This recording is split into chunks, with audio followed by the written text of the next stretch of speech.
I had a very strong conversation with President Putin. মার্কিন president Donald Trump বলেছেন ইউক্রেনে হামলা ঠেকাতে তিনি একবার রুশ প্রেসিডেন্ট ভ্লাদিমির পুতিনকে হুমকি দিয়েছিলেন। বলেছিলেন পুতিন ইউক্রেনে হামলা করলে তিনি মস্কোয় বোমা ফেলে প্রতিশোধ নেবেন।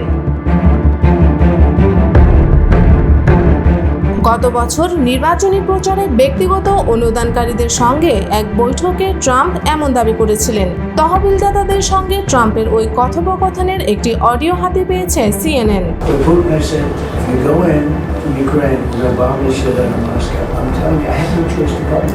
2024 সালে এক তহবিল সংগ্রহ অনুষ্ঠানে আলাপচারিতার অডিও এটি। সেখানে ট্রাম্পকে বলতে শোনা যায়, আমি পুতিনকে বলেছিলাম আপনি ইউক্রেনে ঢুকলে আমি মস্কোয় বোমা ফেলবো। আমি আপনাকে বলছি আমার আর কোনো উপায় থাকবে না। তখন পুতিন বলেছিলেন আমি আপনার কথা বিশ্বাস করি না, তবে অন্তত 10 ভাগ হলেও তিনি আমার কথা বিশ্বাস করেছিলেন। তহবিলদাতাদের সঙ্গে গত বছরের ওই বৈঠকে ট্রাম্প আরও দাবি করেন তিনি চীনের প্রেসিডেন্ট শি জিনপিংকেও একই ধরনের হুমকি দিয়েছিলেন। তিনি জিনপিংকে বলেছিলেন যদি চীন তাইওয়ানে হামলা করে তাহলে তার জবাবে যুক্তরাষ্ট্র বেইজিংয়ে বোমা ফেলবে।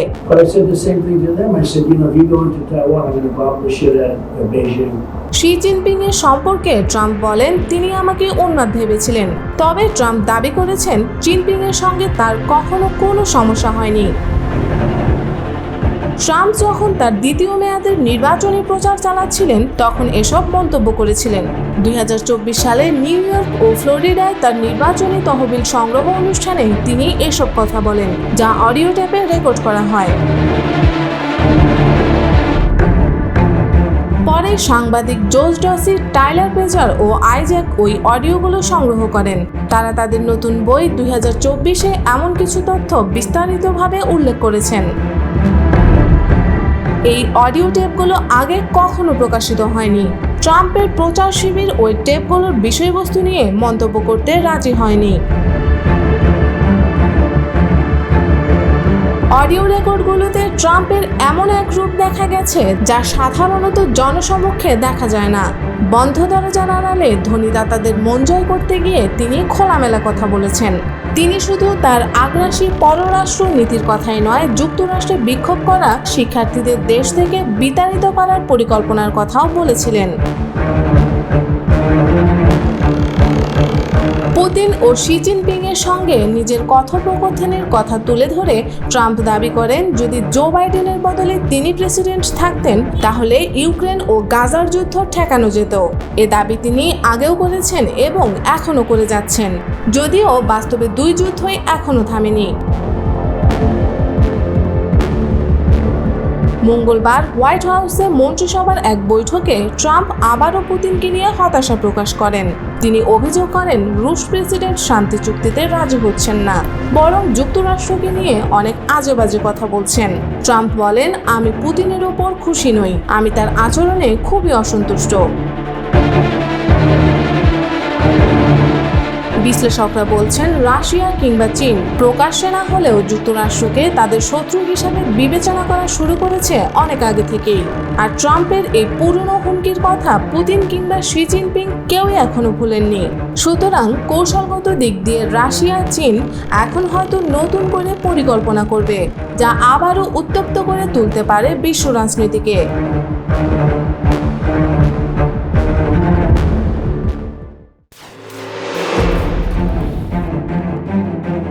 মার্কিন যুক্তরাষ্ট্রের প্রেসিডেন্ট ডোনাল্ড ট্রাম্প কিয়েভে আরও প্রতিরক্ষামূলক অস্ত্র পাঠানোর প্রতিশ্রুতি দেওয়ার কয়েক ঘন্টার মধ্যেই ইউক্রেনে ইতিহাসের সবচেয়ে বড় ড্রোন হামলা চালিয়েছে রাশিয়া। এক রাতেই আকাশপথে ছোড়া হয়েছে 728টি ড্রোন, সাথে ছিল হাইপারসোনিক ক্ষেপণাস্ত্রও। বার্তা সংস্থা রয়টার্সের প্রতিবেদনে উঠে এসেছে এই তথ্য। এর আগেও ট্রাম্পের ফোনের পর পুতিন ইউক্রেনে ভয়াবহ হামলা চালায়। সম্প্রতি ট্রাম্প ঘোষণা করে ইউক্রেনে প্রতিরক্ষামূলক অস্ত্র পাঠাবে যুক্তরাষ্ট্র। এই ঘোষণার পর স্মরণকালের ভয়াবহ ড্রোন হামলা চালায় রাশিয়া। বিশেষজ্ঞরা বলছেন এমন ঘটনায় সহজেই ধারণা করা যায় মুখোমুখি অবস্থানে রয়েছে যুক্তরাষ্ট্র রাশিয়া সম্পর্ক। ইউক্রেনের বিমান বাহিনীর মুখপাত্র ইউরি ইহুনাত জানিয়েছেন অধিকাংশ ড্রোন ভূপাতিত করা গেলেও রাশিয়ার ছোড়া 6টি হাইপারসোনিক ক্ষেপণাস্ত্রের কয়েকটি আটকানো সম্ভব হয়নি। এগুলো লক্ষ্যবস্তুতে আঘাত হেনেছে, তবে ক্ষয়ক্ষতির ব্যাপারে কিছু জানাননি তিনি। শুধু রাজধানী কিয়েভ নয়, পশ্চিমাঞ্চলের লুসকট শহরেও করা হয়েছে এই হামলা। লুসকট শহর পোল্যান্ড সীমান্ত থেকে মাত্র 200 কিলোমিটার দূরে অবস্থিত। এছাড়াও ইউক্রেনের আরও অন্তত 10টি প্রদেশে চালানো হয়েছে এই হামলা। একই দিন সকালে ইউক্রেনের প্রেসিডেন্ট ভ্লাদিমির জেলেনস্কি রোমে মার্কিন রাষ্ট্রদূত কিথ কেলগের সঙ্গে বৈঠক করে বলেন, রাশিয়ার এই ধরনের হামলা প্রমাণ করে তাদের যুদ্ধের অর্থায়নের মূল উৎসের উপর নিষেধাজ্ঞা প্রয়োজন। এর মাধ্যমে তিনি তেল রপ্তানিকেই নির্দেশ করেন, কারণ এটিই তাদের অর্থায়নের মূল উৎস হিসেবে ধরা হয়। অন্যদিকে ট্রাম্প বলেন তিনি একটি নতুন বিল বিবেচনা করছেন, যেখানে রাশিয়ার তেল, গ্যাস, ইউরেনিয়াম সহ নানা রপ্তানি পণ্যের উপর 500% শুল্ক আরোপ করা হবে। এই নিষেধাজ্ঞা শুধু রাশিয়ার উপরই নয়, এসব পণ্য আমদানিকারক দেশগুলোর উপরও প্রযোজ্য হবে। এই ঘোষণাটি এমন সময় এলো যখন পেন্টাগন কয়েকদিন আগেই ইউক্রেনে গুরুত্বপূর্ণ সামরিক সহায়তা স্থগিত করার কথা জানিয়েছিল। ফলে ট্রাম্পের ঘোষণাকে অনেকেই রাজনৈতিক অবস্থান বদলের প্রতিফলন হিসেবে দেখছেন। এদিকে ইউক্রেনে রাতভর ড্রোন হামলার সময় হাজার হাজার মানুষ আশ্রয় নেয় মেট্রো স্টেশন ও ভূগর্ভস্থ বাংকারে। স্থানীয় সংবাদ মাধ্যমগুলো জানিয়েছে, রাজধানী কিয়েভ সহ বড় শহরগুলোতে সতর্কতা সাইরেন বেজে ওঠার পর মানুষ পরিবার পরিজন নিয়ে ছুটে যায় নিরাপদ আশ্রয়ের খোঁজে।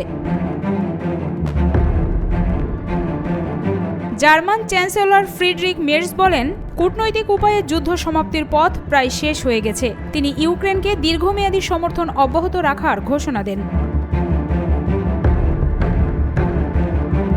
রাশিয়ার হামলার লক্ষ্যবস্তু যেহেতু পোল্যান্ড সীমান্তের খুব কাছাকাছি, তাই পোলিশ সামরিক বাহিনীও সতর্ক অবস্থান নিয়েছে। তারা জানিয়েছে, আকাশ প্রতিরক্ষা কার্যক্রমের অংশ হিসেবে পোল্যান্ড ও মিত্র দেশগুলোর যুদ্ধবিমান সক্রিয় করা হয়েছে। জেলেনস্কি মঙ্গলবার বলেন, তিনি যুক্তরাষ্ট্রের সঙ্গে সরাসরি যোগাযোগ সম্প্রসারণের নির্দেশ দিয়েছেন, যাতে করে বিমান প্রতিরক্ষা ব্যবস্থা ও অন্যান্য গুরুত্বপূর্ণ সরঞ্জাম দ্রুত নিশ্চিত করা যায়।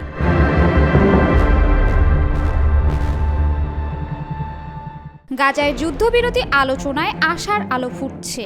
যুদ্ধবিরতি আলোচনার অংশ হিসেবে 10 জন জীবিত বন্দীকে মুক্তি দিতে রাজি হয়েছে হামাস।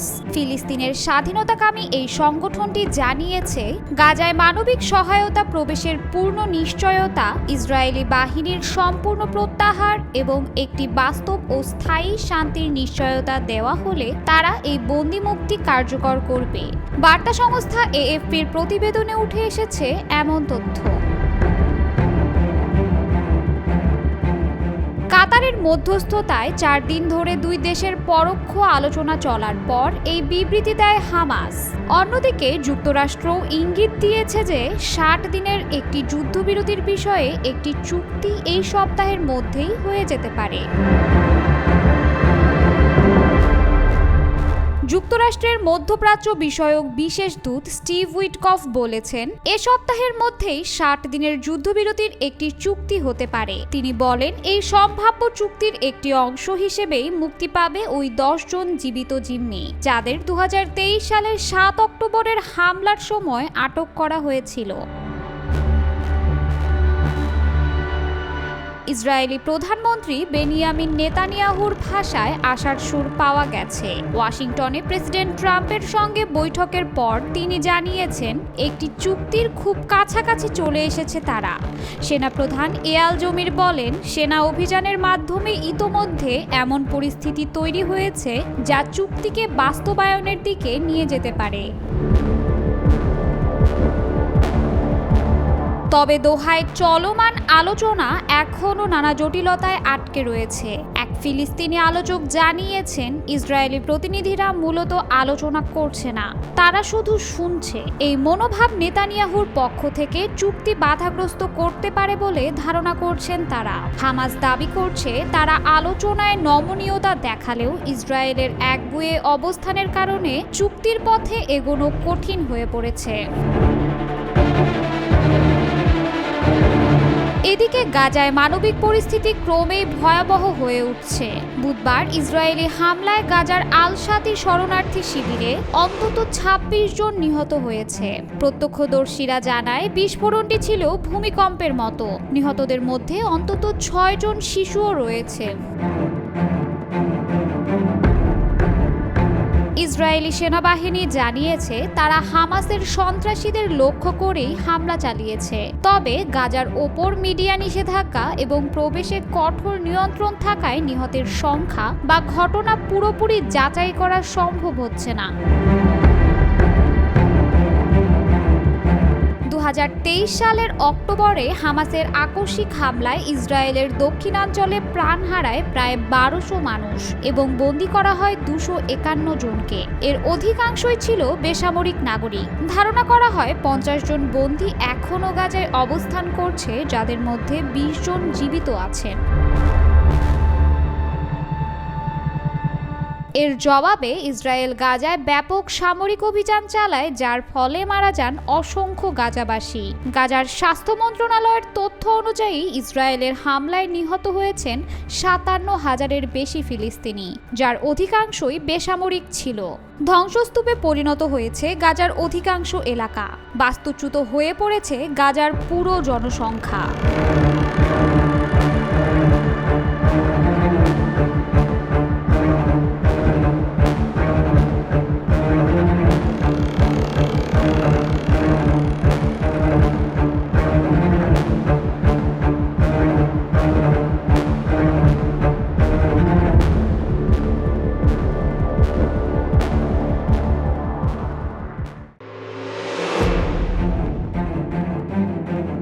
যুদ্ধবিরতির পর প্রথমবারের মতো সৌদি আরব সফর করেছেন ইরানের পররাষ্ট্রমন্ত্রী আব্বাস আরাগচি। সফরে সৌদি যুবরাজ মোহাম্মদ বিন সালমানের সঙ্গে বৈঠক করেছেন তিনি। এ বৈঠকে দুই দেশের সম্পর্কের ক্ষেত্রে একটি গুরুত্বপূর্ণ পদক্ষেপ হিসেবে দেখা হচ্ছে। মঙ্গলবার আল জাজিরার এক প্রতিবেদনে এ তথ্য জানানো হয়েছে।